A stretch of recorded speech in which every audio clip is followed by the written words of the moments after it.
ఆంధ్ర ప్రజలకు చెప్పేది ఒకే ఒక్క మాట వినండి. మీకు ఇష్టమైతే మాకి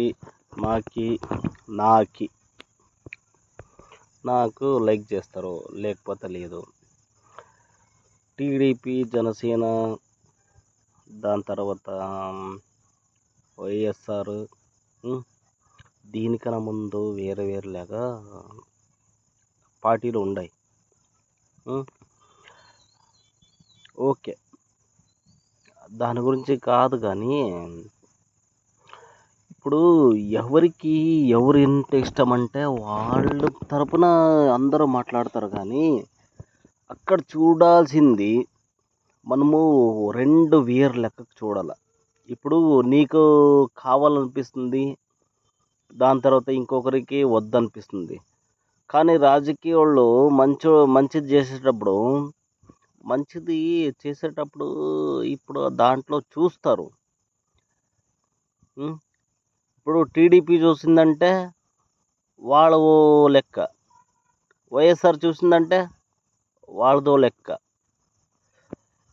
ఇప్పుడు మేము ఓటేస్తున్నాము కదా, ఓటేస్తున్నామంటే మేము ఎవరు లేకపోతే వాళ్ళ మాట మనకి అర్థం కాకపోతే ఊరికే ఓటేసి ఆయన మంచిది ఈయన మంచోడు అనేసి ఓటేసి కన్నా ముందు వాడు ఏమిస్తాడో మనకి వద్దు. వాడు ఏమిస్తాడో మనకి వద్దు. మేమేం చేయాలా అంటే మిడల్లో ఉన్నోడు మేమేం చేయాలా? ఇప్పుడు వాడికి అర్థమైంది, వాడికి ఓటేస్తాడు అంటే వాడి తరపున వాదిస్తాడు. దానికోసం ఇప్పుడు కోర్టులో పోతామప్పా, మన కేసు ఉంటుందప్పా. అప్పుడు ఏం చేస్తాము? మంది సై ఉంటే మనకే ఓటేసుకుంటాము, వాడిది సై ఉన్నా కూడా మనమే ఓటేసుకుంటాము. అదే రాజకీయము. మీరు అర్థం చేసుకోకుండా ఊరికే వాడట్టగా వీడిట్టగా, నాది టీడీపీ పార్టీ, నాది జనసేన పార్టీ, నాది వైఎస్ఆర్ పార్టీ, నేను కాంగ్రెస్ పార్టీ,